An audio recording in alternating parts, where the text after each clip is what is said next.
we are Alma La Vida. We are a life, health and wellness, leadership, and career coaching company.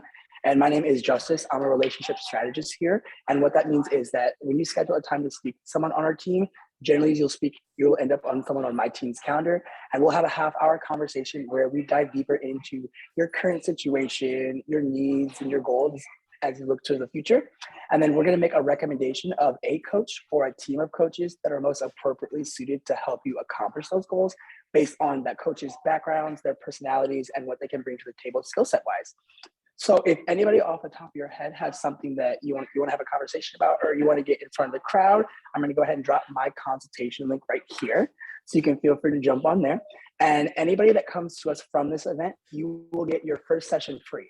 So if you want to jump on that early, we are more than happy to take you on and have a conversation with you. So with that being said, we have the lovely Coach Laura here with us today. And Laura, go ahead and introduce yourself and our topic. Sounds terrific. Hello, everyone. I'm Laura McFadden, and our topic today is going to be mastering effective feedback to elevate your leadership. And I am going to go ahead and start my screen share. Could I have a thumbs up if you see my screen, Justice? Yep, I see it. Okay, thank you so much. I'll get into presentation mode, and I'll just ask everyone to bear with me for just a moment. I'm also going to bring up the comments because one of the items I love to do during these types of presentations is I want feedback. I want to be able to engage with each other and be able to share ideas. So I want to make sure I have my chat up and I can watch conversations happening and actually bring it to life. So let's dive into effective feedback. Specifically, what we're going to be talking about today is why is it important? What really is feedback about? Why do you need to create trust and safety in an environment? How you go about doing that? The value of two-way dialogue, and then how to create the two-way dialogue, using some of the quick feedback frameworks that we have here at Alma La Vida, and some other examples I'll share with you. And then how to request feedback. So think of it this way, the beginning session is really going to be focused on what is feedback and how do you give feedback. So it's really the giving portion of it. And then the end of the webinar is going to be asking for it or receiving the feedback. And then in conclusion, I will ask what your next steps are going to be. So with that, let's go ahead and dive in. And as I said, I'm just going to make a few rearrangements on my screen so I can see everybody that's on the screen. One item I am going to ask is please be willing to interact. If there is something that resonates with you, throw it in chat. Or if you have an idea, or there's something that sounds like, hey, this might even be a better way of doing it. One of the greatest values of us spending time together today is being able to learn from one another. And while I have the opportunity to share the topic, I'm not always the only expert, or everybody has suggestions and ideas that work better for them. So if we share with one another, we all grow together. The most important item, though, is let's have fun together. This is an hour of your time, so I want to make it valuable, but I also want to make it enjoyable. So please have fun, have conversation throughout the chat, and then we'll get the most we possibly can. Moving on. These are the two wonderful founders of Alma La Vida. And the meaning of Alma La Vida is love your life. Here at Alma La Vida, we believe great leaders are made, they're not born. And because of that, we're able to help you be able to become the leader that everybody wants to work for. Even if you're not in a managerial or a leadership role currently, it doesn't mean that you can't be a leader in your current role. Remember that leadership doesn't tie to title. Leadership is about you and how you present yourself and how you show up every single day. And that's what we do here at Alma La Vida. In addition to leadership, we do offer career, life, and health coaching as well. And we do so in a platform where you have the ability to talk to a variety of different coaches at any one time based on what your needs are. Sorry, I forgot to tell you some of the more important parts. And I'm sorry. Okay, it sounds like somebody might have unmuted. Perfect. Thank you. A little bit about myself. I'm Laura McFadden. I'm a certified leadership coach. I've had the opportunity to work in executive leadership roles for 33 years. I own a few businesses for the last 6 years. So I've been in the entrepreneurial role for about 6 years. I love to be able to connect with people on LinkedIn. So in the presentation is my LinkedIn profile. Please feel free to reach out to me. If you have questions, you can always connect with me there as well. I'm open to help support anybody. So let's talk about feedback. One of the items I always like to start with is the why. If any of you have friends that have children, nieces, nephews, you have your own small children, you know that as a youngster, they ask a lot of why. And it's the beginning, it's the way that we build knowledge. So I always start off with the why. One of the items that I want to share is that Elon Musk believes that the best business advice that he can share with any leader is to remain open and to create feedback loops. This helps to build a positive culture. In addition to that, it also helps the leader be able to stretch and grow so that they can learn new things and they can actually grow their company through the network of the feedback provided. It's all about self-awareness and a growth mindset. So why is it hard sometimes? Unfortunately, our employees or individuals that you want to be able to talk with, they're not mind readers. They don't necessarily know what's happening, or if you're frustrated, they may not know why. And so in order to ensure that they don't have to be mind readers, it's important that we provide feedback. In the end, providing feedback helps to save time. It reduces the turnover if you're speaking from an employer's point of view. It reduces confusion because it provides clarity to situations, and it improves the trust. So if intuitively we all understand that great things come from being able to share feedback and having it as a two-way street, why is it so difficult? Type in the chat, if you would, please. Why do you feel people find feedback such a challenge? And I see somebody says it also creates normalcy and around feedback. Oh, that is so very true. The more you give it, the better it is. Oh, and thank you. Somebody said that it's uncomfortable.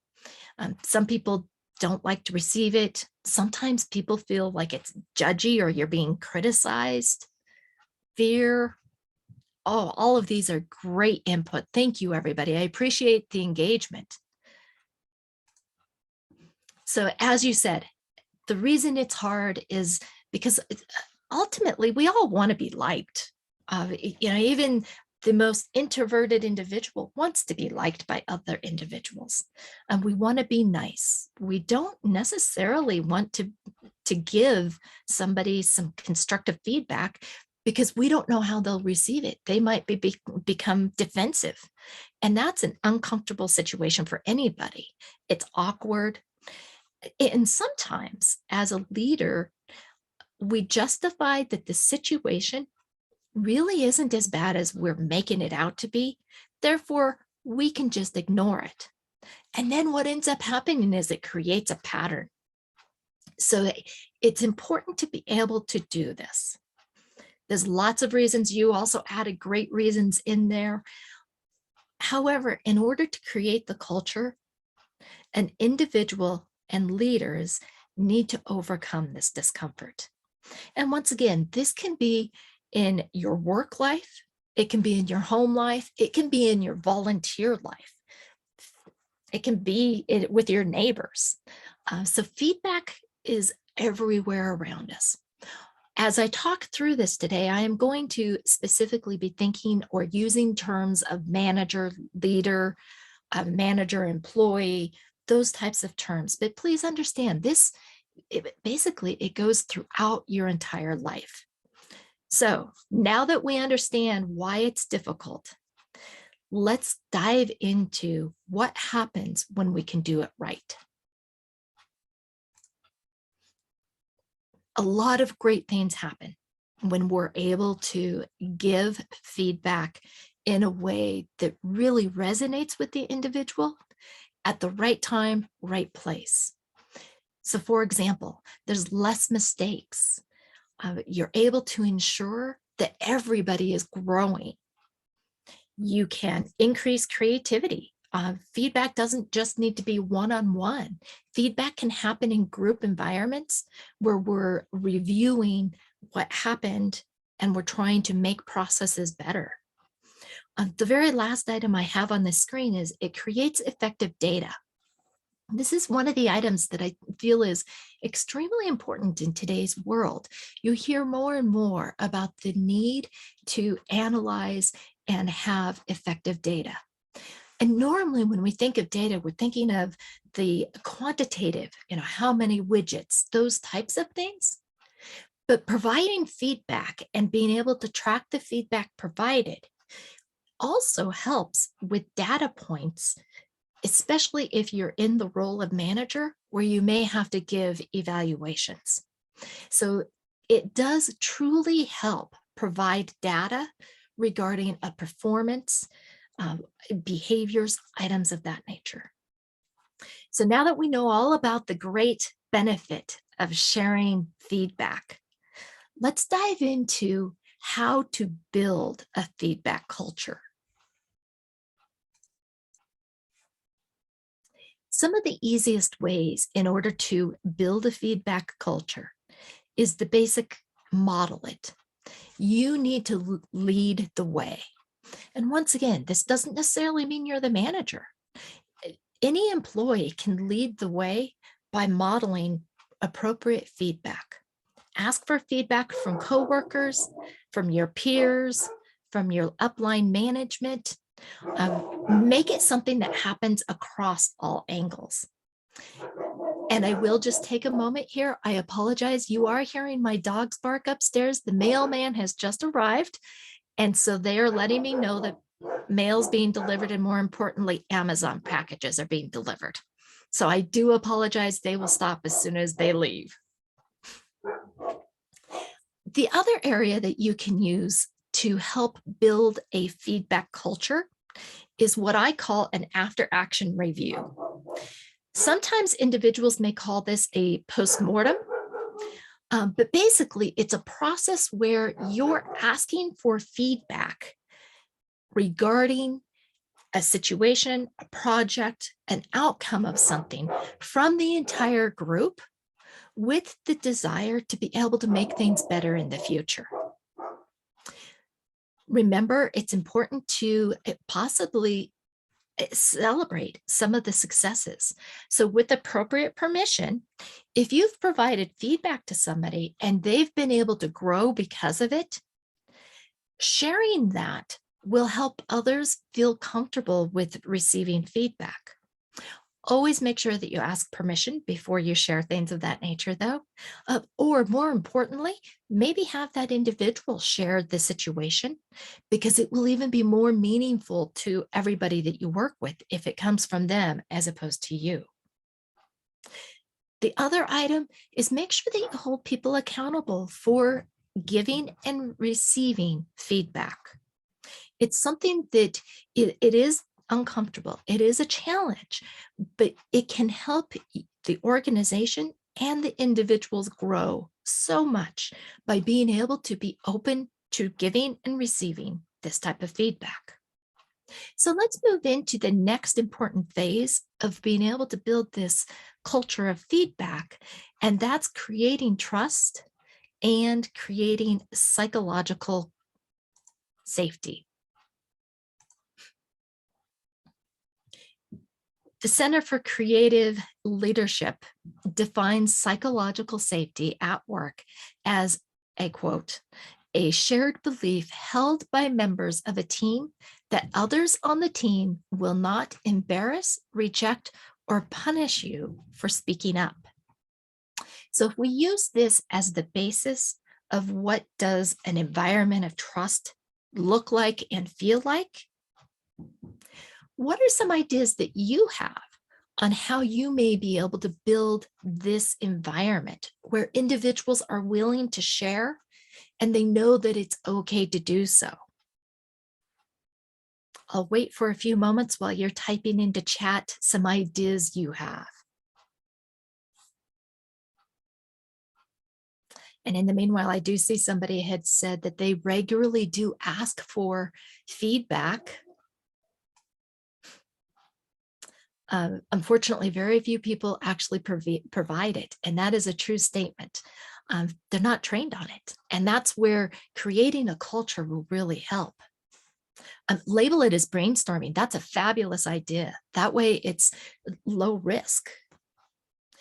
Understand the values and the behaviors. Being able to create an environment where communication flows helps build trust. The one item we do know, and this is shared in a variety of studies, is where there is a lack of communication, employees will fill the void with negative ideas. It tends to be a human reaction. It's hard to say, well, no news is good news. Instead, or I should say, it's easy to say it, but in our mind, when we're not hearing things, we first jump to the conclusion of, I wonder if that person's mad at me. Boy, did I do something wrong? Unfortunately, so if we're not providing communication, it does create this negative zone where individuals will fill it for themselves. So the other piece to this, and somebody referenced it in the comments, is the lack of training. If we're not providing ongoing training to not only managers, but the entire staff regarding feedback cultures, feedback loops, bad habits seep in.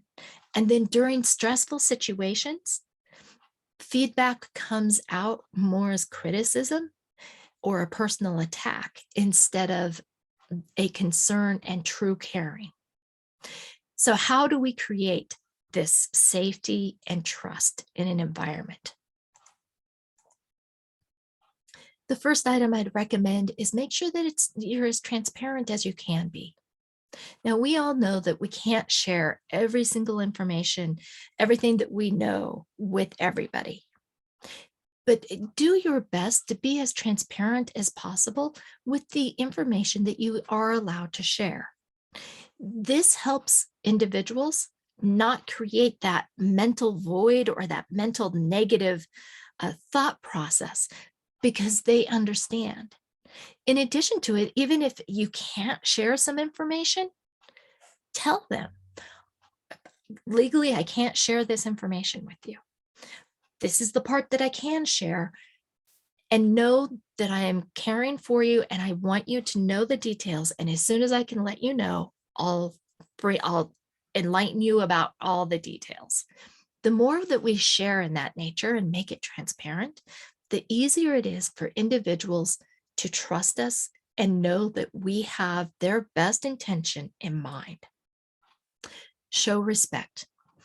The easiest way to show respect is by active listening. Listen to the ideas of other individuals.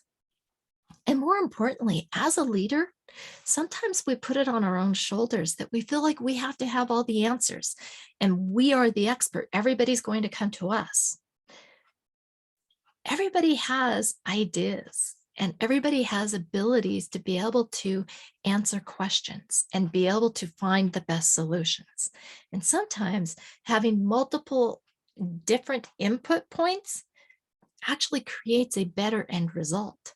So make sure that you're asking them, ask their questions, ask for their ideas and their input. Another important item, and I've truly found it extremely important now that many of us have been working remote, is ask how individuals like to receive feedback.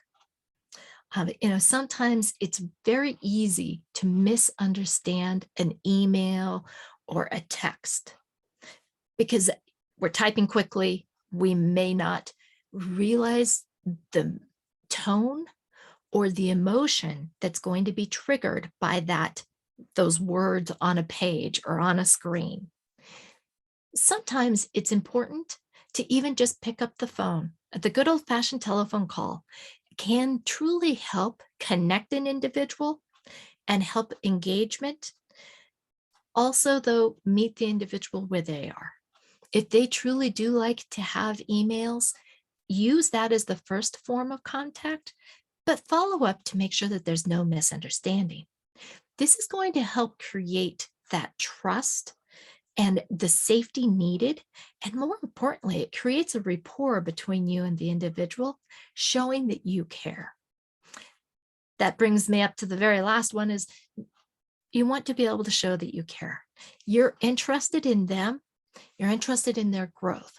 You're not only doing this because of the work relationship, but you're doing this because you want them to be the very best that they can be. And sometimes we have blind sights and blind spots to how things are being perceived. And that's where the feedback is so critical for everybody. So now that we've talked about how we can actually create an environment where it's safe to share feedback, let's dive into the two-way dialogue and the feedback framework. Let's start with what is the value of a two-way dialogue. Some of the value that you can expect from having a dialogue, two individuals engaging in conversation, is going to be first, engagement. The more often that we are able to engage our employees, they're going to feel valued, they're going to feel heard, and they're going to feel like their input is going to help and people care about how they can grow the organization. In addition to that, it's going to help with understanding job duties. Everybody wants to know that their contribution to building this widget is important, even though that contribution may only be putting this little pin in there. So helping them understand how their role impacts the entire organization can be extremely helpful in this dialogue piece and helping them understand the feedback. An exchange of ideas. Once again, as we were talking about the after action review, being able to have an exchange of ideas where both employees and leadership are sharing ideas and looking for resolution to challenges, it creates answers more quickly, and it creates a greater innovation of ideas in order to help the company and to help the individuals move forward.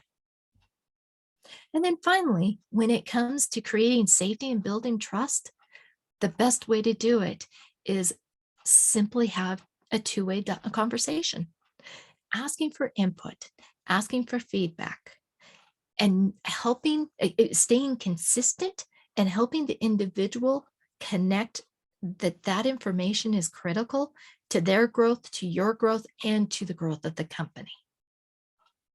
So with that, let's dive into some specific examples that we have on how you can really develop a good framework for feedback. Starting off, one of my favorites is the Netflix 4 A's. I've been very fortunate that I've had an opportunity to work with an individual, a previous client that actually she had worked for Netflix, and she had shared that this is truly the operating model that they use. It is extremely important to Netflix that everybody employed there give and receive feedback. In fact, they even allow their employees to take one another out to dinner specifically to have feedback conversations. And the framework, though, that they train their staff on is something called the 4 A's. And it starts off when you're giving feedback. You aim to give feedback that's built to assist the individual. And what that means is the feedback needs to be something that you've observed and that it is going to be something constructive that they could implement. Giving feedback on something that doesn't matter isn't going to help the individual. So it's critical to make sure that the focus is to aim to assist them on growing. And as I said, you want to make sure it's actionable.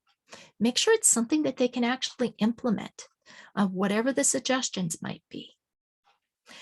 Now, the powerful piece, because I think giving the feedback, although it's uncomfortable, it's a little easier to do. The powerful piece is in this receiving feedback. And the 2 A's that are associated with receiving feedback is one, be open and appreciative of the feedback being received. Understand and embrace the fact that the individual giving you feedback, they're taking a risk. And so understanding it from their point of view, that they're taking a risk, they're being vulnerable by sharing some input that might not, it'll be hard for you to hear, but it's just as hard for them to say. Think of feedback as a gift. The other item, though, that makes this so powerful is you're in charge. You can select on if you want to accept the feedback and implement it, or if at this point in time, you don't believe it aligns with what you're trying to accomplish. And in that case, disregard it. It's okay. What I recommend is that you always thank the individual for giving the feedback. You tell them that you're going to think about it and determine what would be the best for what you're trying to accomplish. And then later on, circle back. Even if you choose not to use their feedback, circle back with them and let them know again how much you appreciate that they took the risk to share with you. However, at this time, X feedback, it isn't as much of a priority for you, or whatever the case may be as to why you're not going to implement it. Flip side is if you do accept it and you do want to implement it, circle back later and help the individual know how providing that feedback provided success or improved whatever it was that you were trying to accomplish. What that does is it builds confidence in the other individual in the way that they are able to share feedback. So this is one framework that works really well and is a pretty simple framework for people to use. Let me give you another one that I know I've used frequently and that we support here at Alma La Vida as well. This is called the quick feedback framework. And this works really well if you are real-time having a conversation with an individual. And the most important item is this really truly does drive two-way dialogue, and it's dialogue that is directed by the other individual. The way that you do this is you as the manager, you ask, what went well? And then as a manager, you state what you observed. What did you think happened well? And then the manager would ask, what could have been done better? Let the individual share the input. Depending on what that input is, if it's exactly what you had already thought about, agree with them and start making a plan on how they can implement it. However, if there's some additional feedback that you feel needs to be included, be able to state what you observed. It might be something such as, I agree with what you're saying. And this might be another piece of feedback that would be helpful for you. Once again, though, this is being driven by the employee. The employee is giving the feedback. You're just asking the questions. They're giving their ideas of what happened, what went well, and what needed to be improved. So this takes some of that discomfort and some of the awkwardness out of the dialogue. Now, there is one other framework that here at Alma La Vida we use the most. It's a 5-step process. So basically, you start by reiterating their identity. So before you dive into the feedback itself, you start the conversation by validating the individual's intentions. You make sure that they understand you're not assuming that they had malicious intent in whatever they were trying to do. So what it might sound like is something of this nature. Lisa, I know how important quality work is to you. So you're validating that Lisa believes in quality work. Or maybe it's, Will, I know that you always prioritize customer service. So it's validating something about them, their identity. The next step in the process is going to be providing context. And basically what you're going to do in this situation is explain the specifics, the time, the place on which the behavior that you observed occurred, and be very specific. We can't be generalized in this or general in this environment. For example, you wouldn't want to say something, you never, whatever, or you always, whatever. Those types of comments cause individuals to become very defensive. Instead, what you might say is something such as, in the email you sent this morning to the client. So it's very specific. It's the email that you sent to the client. The next step is you want to describe the behavior. Again, you want to be specific, and make sure that they know that though it's the specific behavior. It's not the motive or the intention, it's the behavior. You're not jumping to conclusions regarding what they did or why they did it. In fact, you're not even going to add, well, I know this is probably why you did it. Let me give you an example.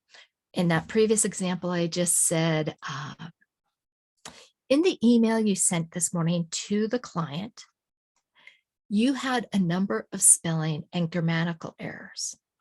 So that would be an example of being able to provide context. It was an email, it was this morning, and then the specific behavior is there were numerous spelling errors. The final piece to this, I shouldn't say the final, this is step 4. Step 4 is explain the impact. Why does this even matter? And once again, what you're doing is you're tying this together so that the individual understands that whatever is happening impacts the entire organization. So be able to tie it together for the company. So for example, you might say those presentations are viewed by the board of directors. Even the simplest errors can cause them to question the quality of our work and the validity of our numbers. Or maybe another very specific one is that customer is worth $100 per month to this organization. And your quick resolution directly enabled us to keep that client happy. So it's explaining the impact that they had. The final step to this is providing suggestions for the future. And so I will at least stop here for a moment to say that this can be used both for negative or constructive feedback, but it also can be used for positive feedback. And that's the reason why at step 4, I said this, the final step. If you're giving positive feedback, Step 4 is going to be the last step in it. However, if you're giving constructive feedback, step 5 on providing suggestions for the future is going to be the last step. And in this step, it's important that you allow for two-way dialogue. So before you just say, I think you need to do this, after you've shared, once again, that presentation that was sent to the board, it had errors. The impact of having those errors is that the board may not believe the validity of our numbers in the future. Ask them, what ideas do you have to ensure that this doesn't happen in the future? If they have ideas that could be implemented and supported, definitely go with that.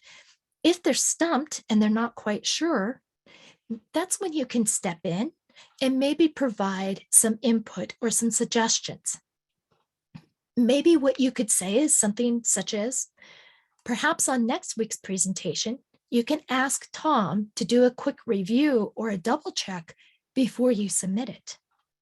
Sometimes when we're so close to the document, it's easy to overlook things, and a fresh pair of eyes can help catch some of those errors.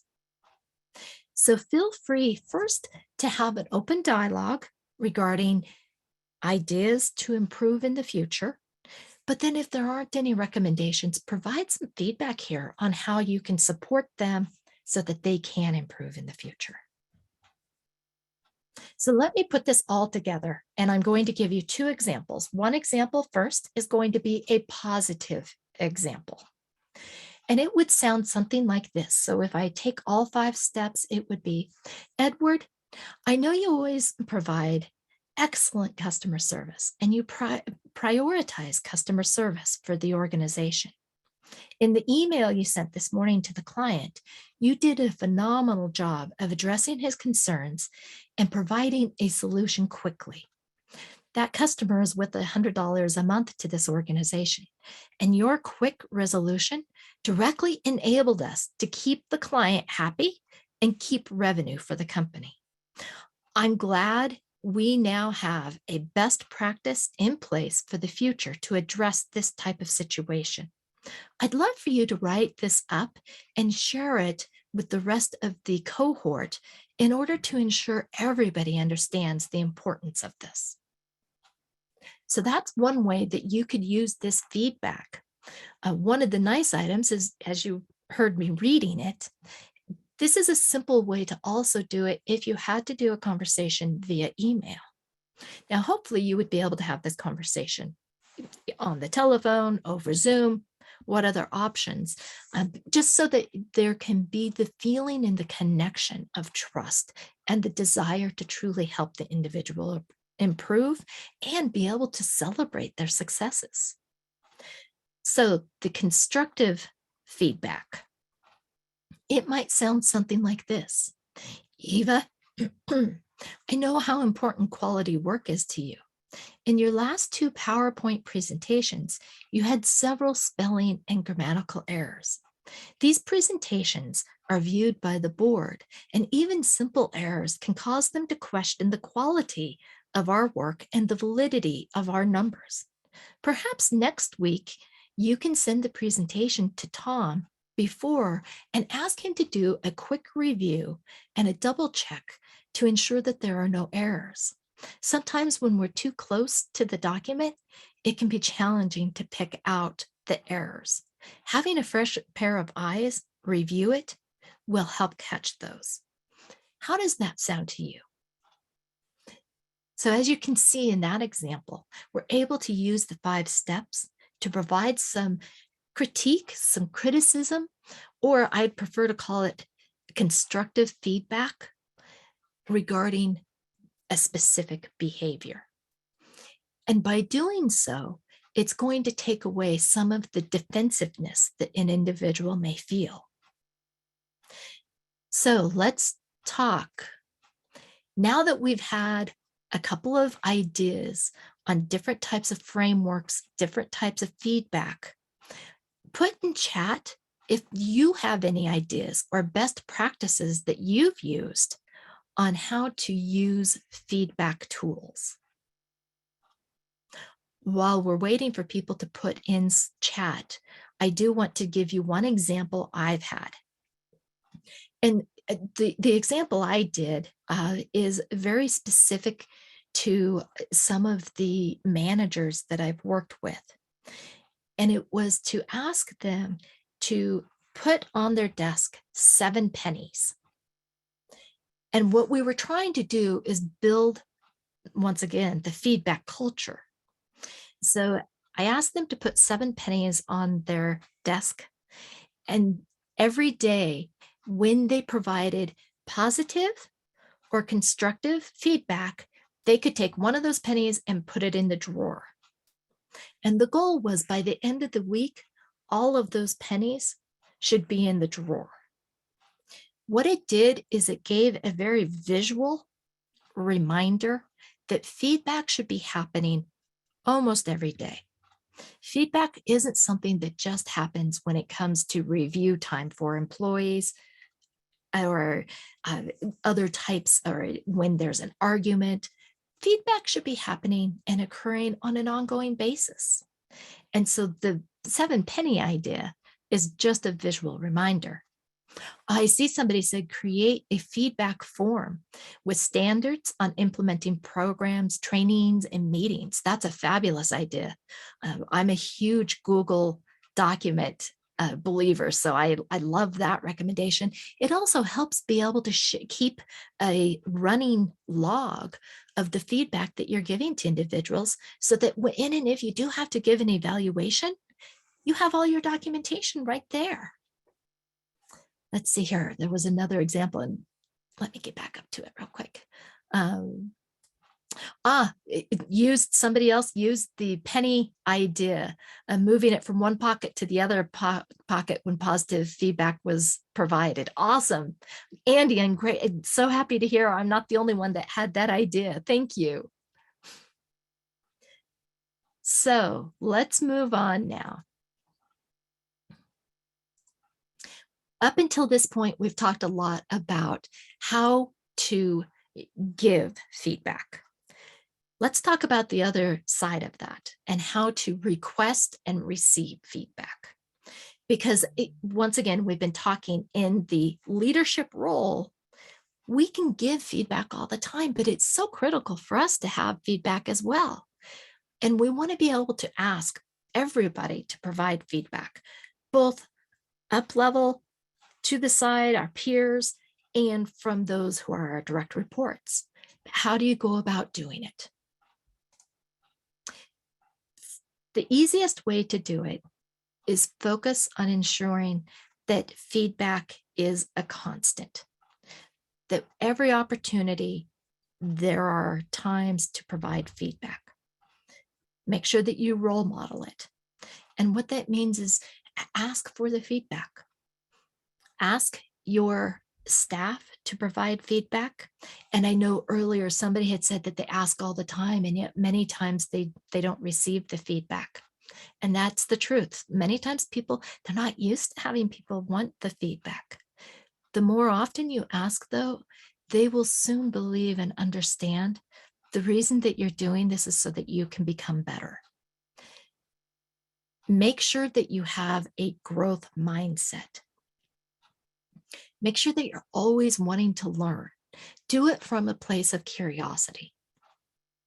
And then make sure that they understand that the reason you're asking is so that you can help not only for your own personal success, but you want to be able to achieve greater success for the department, for the work, for the company, for the volunteer organization that you're asking. Make sure that they understand why you're asking for it. So when we're asking for feedback, be intentional. And what I mean by that is we can't just go and ask somebody, can you give me some feedback? They'll look at you and go, sure, what do you need to know? Once again, you need to be specific. Make sure that there is a specific item that you are looking for. For example, one of my current clients really wanted to be able to improve her presentation skills. And so prior to doing a presentation, she invited several of her coworkers to the meeting. And when she invited them, she said, please take notes and please provide some feedback for me regarding how I can do better presentations. So she was very specific on what feedback she was looking for. The next item is establish some expectations. Share with the staff, share with your peers, share with your upline management that they should expect that you're going to ask for feedback, that you want them to observe your behavior, and that you're very open to having their constructive feedback so that you can continue to improve. What's important is when you establish this expectation, also establish a timeline of when you can meet to get that information from them. So if you're having a meeting and you want to invite your manager, explain the reason that you're being invited is so that you can provide feedback regarding my presentation skills on this critical topic to the employees. I'd like to follow up with you on Thursday afternoon at 3 o'clock to review what you observed. Make sure that you're concise. Once again, understand that not everything needs to have feedback. Not every presentation. Probably the best example I can give here is if you're a marketing individual and you give presentations 7 days out of the week, or let's hope you're not working 7 days out of the week. Let's say that you're giving presentations 7 times during the week. You're probably proficient in that skill set. Maybe, however, those presentations aren't making it to the close. And so what you need to get feedback on is how to close the deal. Excuse me one moment. I'm so sorry about that.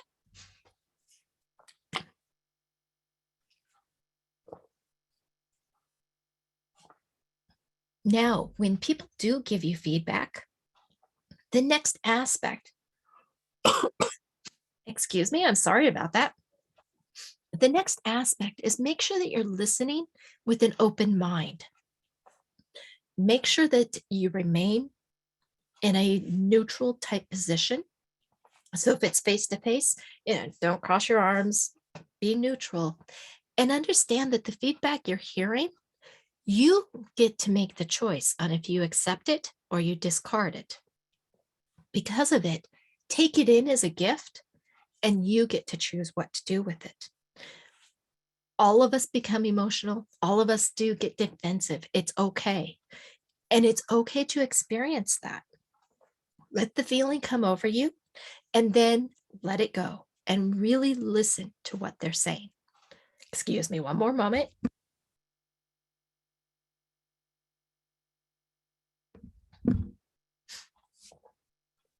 As the last step, make sure that you thank people for sharing.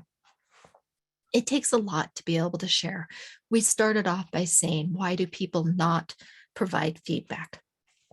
It's because it's awkward, it's uncomfortable, even if it's been invited. So make sure you thank them for being open to sharing and thank them for their time. This will also help encourage them to continue to do it in the future. So wrapping up, what does this mean? How do we be able to accept and give great feedback? What you need to do when you're asking for feedback is realize that it's not going to be comfortable and you may hear things that you don't want to hear. Evaluate the risk because there are going to be some circumstances where you shouldn't be asking for feedback. Or maybe based on the scenario, based on what's happening, if it's a very stressful point in time, it might not be ideal to ask for the feedback. It might be ideal, but evaluate the level of risk that's involved. And then I ask you, feel that fear and be open and ask for the feedback anyway.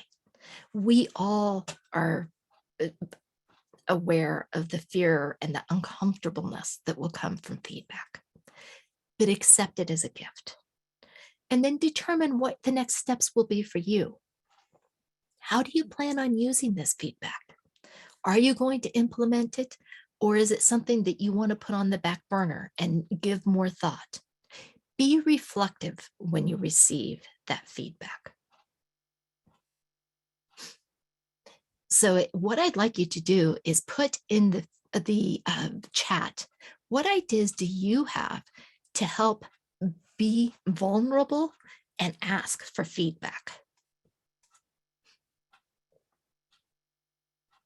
And I see somebody put in there, feedback for new employees is critical. There may be some feedback nuances among different generations, and that's a great item. Thank you for sharing that. We do need to take the consideration and the understanding that there are some differences in a diverse environment between generations.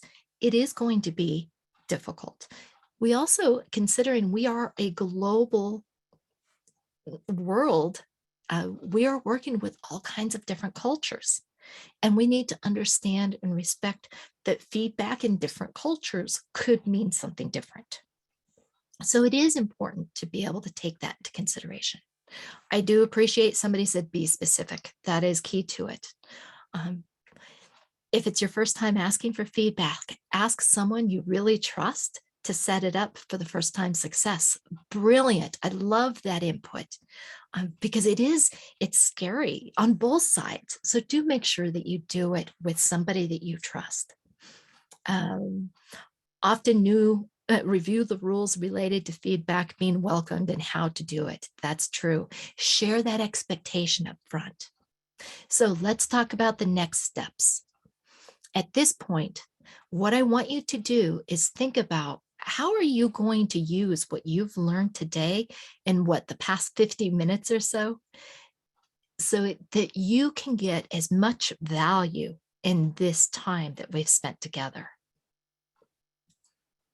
Justice, I'll go ahead and turn it over to you. Thank you so much, Laura, for the lovely presentation. I know there's a lot of takeaways and value from everything you presented here today. And if anything that Laura's mentioned today kind of resonates with you, or you want to explore any other type of ways that you can improve your leadership skills, be it working with feedback or anything else, I'm going to go ahead and drop my link one more time. I did mention it is first come, first serve. We are filling up rather quickly. And if you want to have a conversation, I'd be more than happy to. That being said, feel free to look through our website to prepare for that conversation, or just to learn a little bit more about who we are as an organization. And, Laura, as we are filling up and we are loving clients come through. If anyone has found value in, anything Laura said and might specifically want to work with her, Laura, do you mind touching on some other things that you like to work through your leadership clients in addressing, just some other skill sets that you have? Perfect. Yes, thank you. I appreciate that. Currently, I enjoy working with individuals who want to become great leaders. And as I mentioned earlier, this doesn't necessarily mean just in work. It could mean in a variety of roles. But I do focus on loving to be able to help new managers wade through some of the challenges of becoming a great leader, as well as helping other individuals become a leader with presence and a leader that is embracing others to help, as I say, give a hand and bring them along with you type mentality. So those are some of the areas I enjoy focusing on, is helping individuals become well-rounded leaders in communication, delegation, time management, a variety of areas. So if anyone found a lot of value and would love to continue a conversation with Laura and wants to take one of the last remaining spots that she does have, you can go ahead and follow this link right here and go ahead and complete your enrollment. And then we will reach out to you on some next steps going from there. But you've got a couple links from us, and then you have our emails if you need anything from us at all. But with that being said, I guess we can jump into the Q&A portion of the event. Feel free, if you want to come off of mute and ask your question out loud, you're more than welcome to, or you can type them into the chat box and we will be answering those now. So please feel free to ask your questions.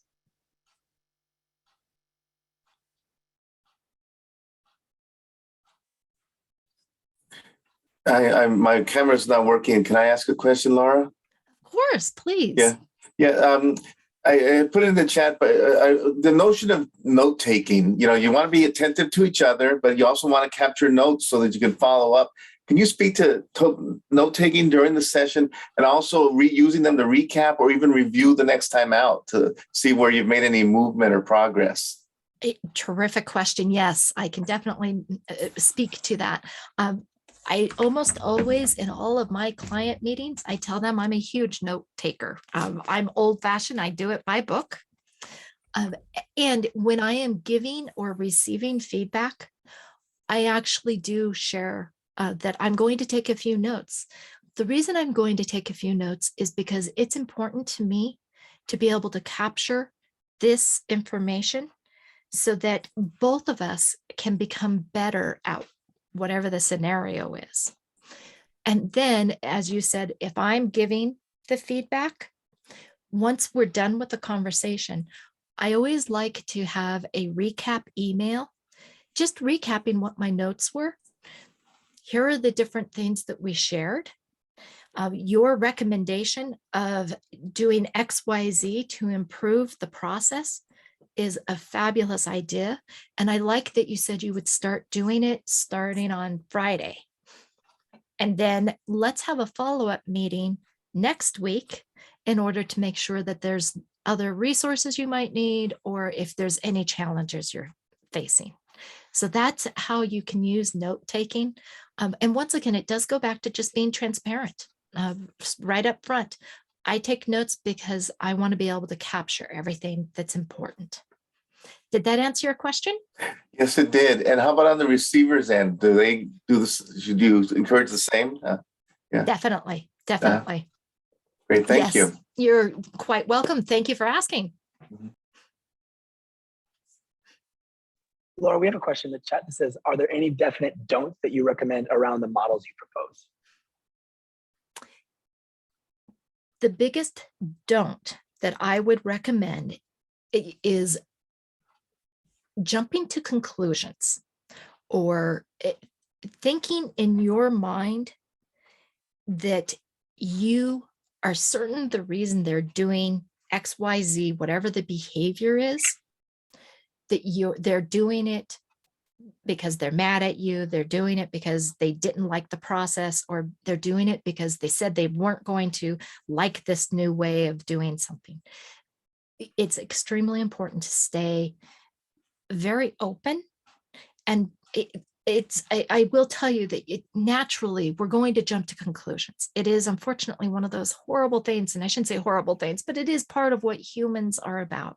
We do jump to conclusions. We do fill in gaps of stories where we're missing pieces.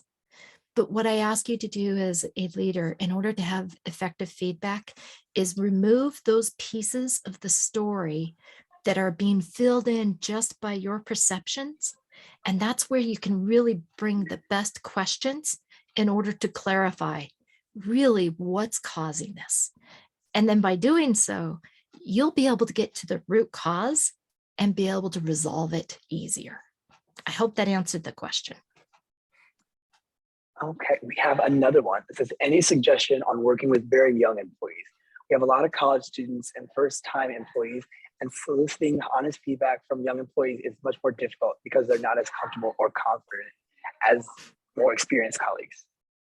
A fabulous question. And I love the fact that you were able to encapsulate the fact that they're just not as experienced. They may not know how to do this.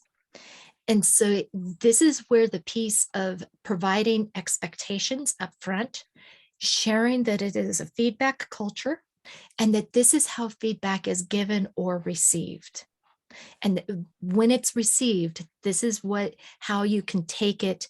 The other item I would recommend is if you start seeing through the conversation that the individual is becoming defensive, stop giving the feedback and check in with the individual. Ask them, what are they thinking at this moment, or what are they hearing from you, to see if you can find out what's triggering them to become defensive.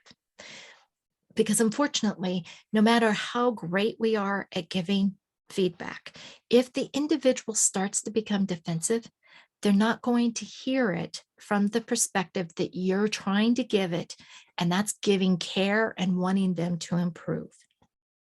So at that point, stopping the conversation would be critical so that it doesn't progress.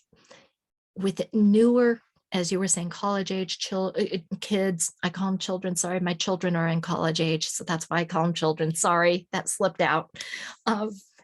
The college aged adults, they don't have the same experience. So you just need to make sure that you share with them. And if you're seeing something, be transparent, communicate. That two-way dialogue is going to help you through that. That was actually fantastic because it tied into the next question that was, have you ever stopped a session because it was a bad time or becoming volatile and suggested a regroup or new meeting? So very great. Exactly. Another question is, what if it's your supervisor, you ask for feedback and gives feedback, but they continue with the same behavior? You can continue to ask and probe with questions. And this is where developing a question strategy could be helpful. Because once again, not everybody is familiar with how to give good constructive feedback. So what you might need to do is narrow the scope of when you're asking for feedback to be able to ask for specifics. So if they say, I just keep doing what you're doing. Thank you. I appreciate that you have the trust in me that my performance is adequate or is meeting your expectations. Is there one specific piece or one specific action you would like me to continue?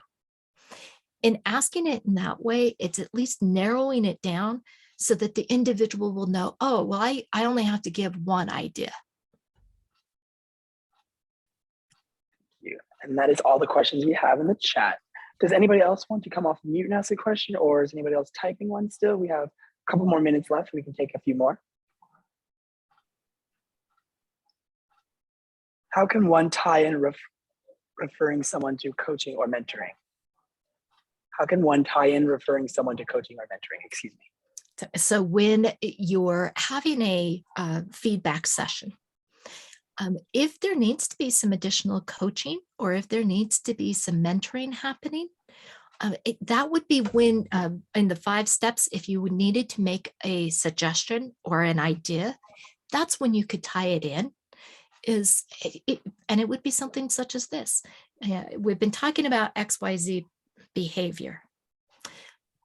If you're open, I'd like to make a recommendation to you. I know that Joe is a great leader of this process. Would you be interested in maybe having some mentorship with Joe regarding being able to determine new ways and easier ways for you to be able to do this process more efficiently and with fewer errors? By doing that, you're tying it into that recommendation or to that suggestion piece.